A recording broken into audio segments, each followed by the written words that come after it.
Okay, hi, this is Rex Harper, W1REX, and this is a quick video to show you how to build the FUNKeYer.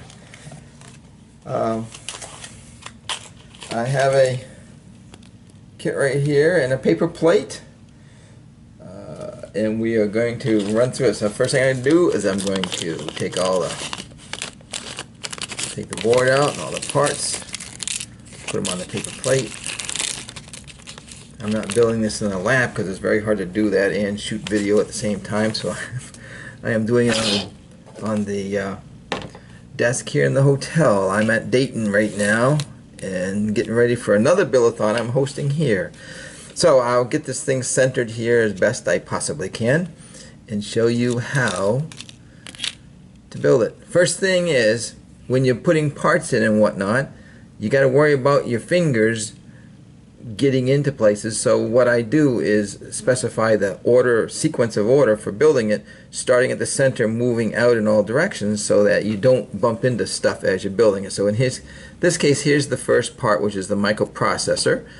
A lot of times if you look at the IC, the legs are spread apart a little bit. So what I'm going to do is I'm going to move the board off to one side for a minute, and I'm going to lay it on its side just a little bit and just sort of curl it just a tiny bit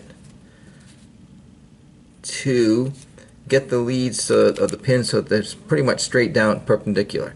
Then when I go to put it on the board, I get the orientation right with a little dimple, and you have to look at the sheet because unfortunately when you put the sockets down it covers them up, but it's right here in this white area. I'll put the 4 pins on one side and on the other, bend it over just a little bit, nudge it in,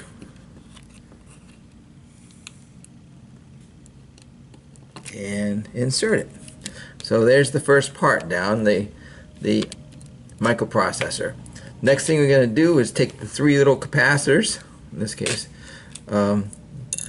They're all 0.1s, so you locate the 0.1, the cap parts. They're on the ends of the microprocessor. So there's one. There's another one on this side. I'm trying not to get my fingers in the way so that you can actually see where the part is. The third capacitor is over on the other side of the micro. So there's the 3 capacitors. Now we're going to put in 3 10K resistors, and if you look at the blue bodied resistors,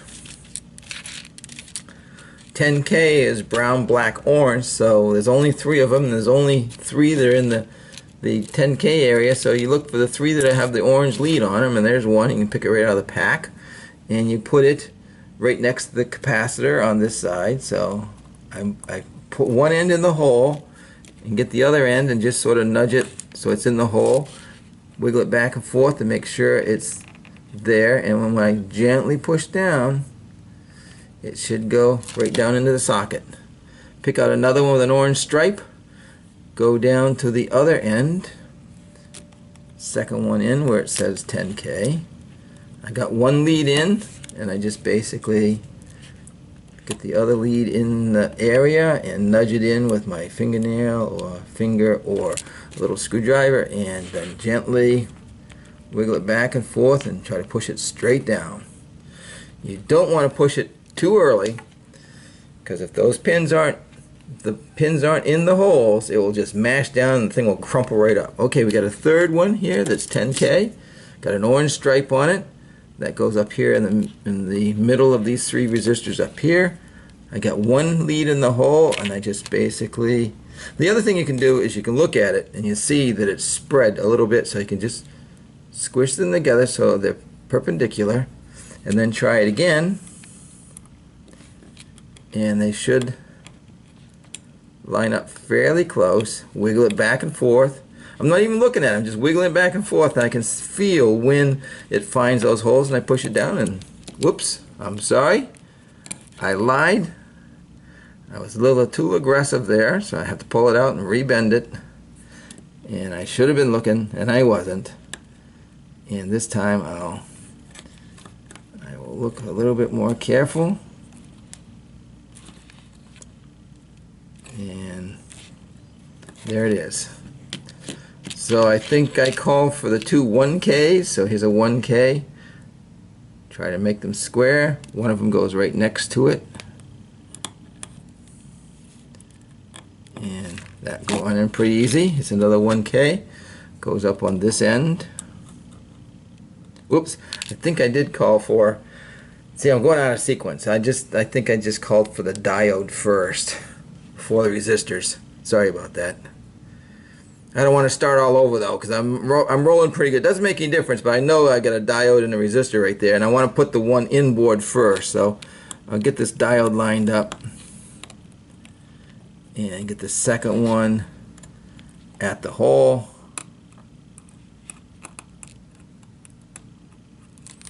Wiggle it back and forth, gently push them down, straight down on both of the leads, and there it is. Now I can put the 1K right next to it.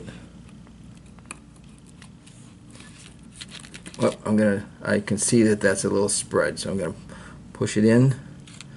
I'll get the one over here first, and the second one, and wiggle it back and forth, and I feel it go down, so there it is. Okay, I do believe that we get the, gee, I don't have a printed copy of it, so I'll just pick one of the two. I'll get the 2N2222 transistor with the leads that are slightly, I'm going to put them just slightly apart because we're on 0.1 centers here. I'll put it down here right next to the 1K. I'll get all three leads all lined up, and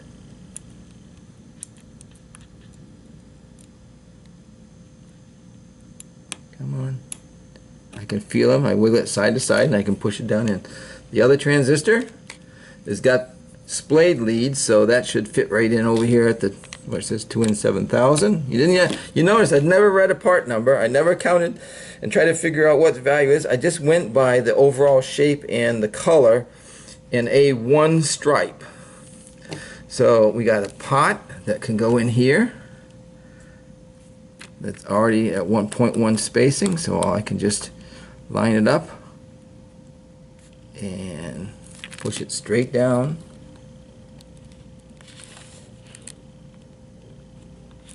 That's in. We got two push buttons. They go on the outside, 3 pins on either side where the circles are. So there's 3 pins. It's got the piezo, which has got a plus and minus orientation, so I make sure I got the plus on the right side and the minus on the right side.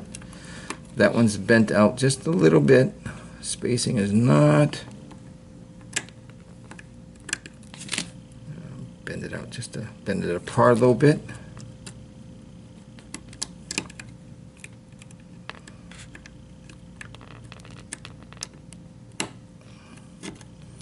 There it's in. And now I can put the 9-volt battery snap into the pins. These are kind of tricky. You want to make sure that you're close and you push it straight down from the top. If that thing's at an angle, it's going to bend over. Not much. Oops, it just pulled out. So again,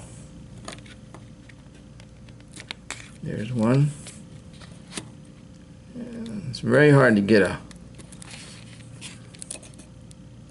9-volt battery snap that's got any kind of substance to the leads.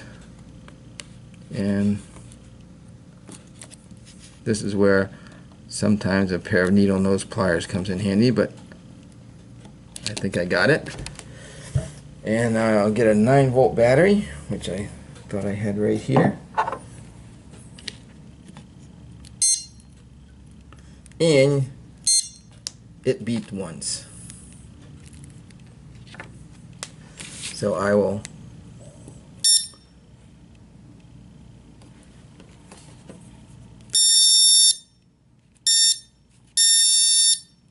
okay, that's got the very, very slow timing, so I'm going to move the pot until I'm going to use a dip.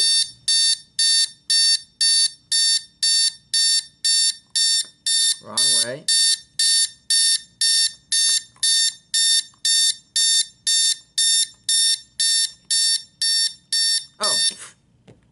Oh, I'm sorry. I forgot one resistor. I forgot the 100 ohm resistor way over on the end. See, this is not a very good video, but hey, it's not rocket science here. This thing will work. And you just have to sort of look, and I had one part left over. I knew that wasn't working right. I was adjusting the pot and nothing was happening. So now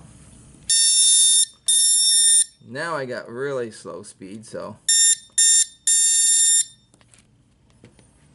Okay, oops. Oh, I'm in a mode now where, oh, here, I can stop it with, I can pull the 9-volt battery out and turn it back on again. So now I hit the DIT button, and I can get the DIT speed.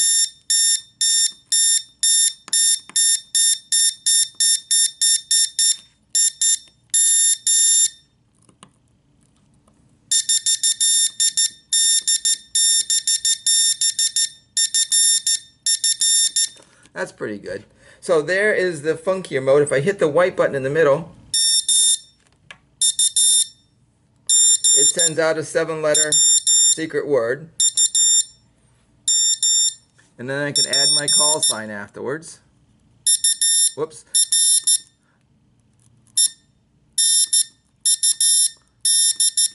There's REX. But anyway, that was obviously that was my name, not my call sign, but my call sign is W1REX. If you don't really handle the 2-button keyer functionality well, if you're not coordinated enough, I'm not a big CW operator, but I unplug the battery and I hold all 3 buttons down, plug the battery back in,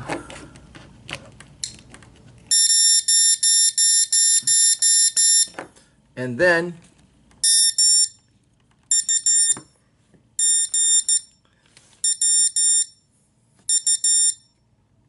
that's again kicking the memory secret word out. But if I turn the battery off and turn it back on again, whoop, I'm still in mode number 1.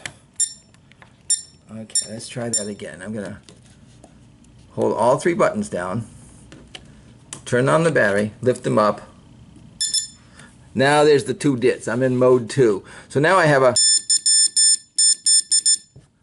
straight key on the DAW paddle. Again, I have a push button that does the secret word.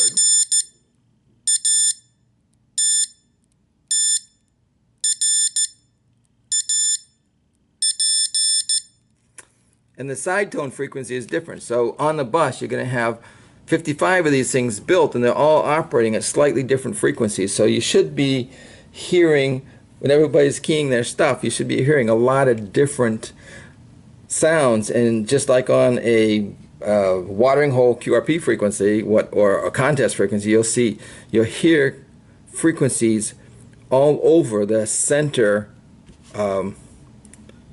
operating frequency. So normally we off-tune the radio to be 700 hertz from the transmitted signal on your receiver. And in the case of somebody else, you might hear tones anywhere from 500 to 2000 hertz as you're tuning across the dial.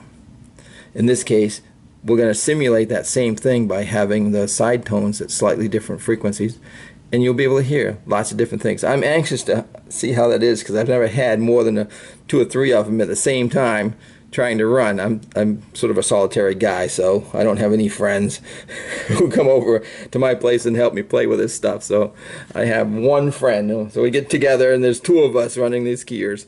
But at any rate, I'm very, very interested to find out how this thing works. But this is a full functioning keyer. When you go into modes 3 and modes 4, you have a regular 2-button keyer with CQ, CQ, CQ, DX in the memory. And when you go to mode 4, you have a straight key that has the same thing, CQ, CQ, CQ, DX. And you add your call sign, and the output of the 2N7000 over here on the thing, you can actually run some wires into your rig, and this will key the rig. That's the build. I mean, you see, it doesn't take very long, and it's not really sensitive to steps, but you'll notice that we started in the middle and worked out to the edge, so that as things got taller outside, the inside stuff was there and you still had room to get your fingers in. That is it. I hope you have a fun time building it, and I hope you have an even fun time trying to play it on the bus. I'm very, very excited, or will be excited to hear what the results are of a whole bunch of these things running at the same time. Please drop me a line. Thank you very much, and I hope you have a good trip at Dayton. Maybe you'll see me in the flea market, maybe you won't, but I'm there, booth number 9631, I think, something like that. QRP-ME. Hopefully I'll be there all day tomorrow. I'm not there today because I'm shooting videos and doing, I have 2 build-a-thons, one on your bus tomorrow, and I have one tonight over here at the QRP convention. So I'm working on that one right now. Anyway, so long. That is it. Bye.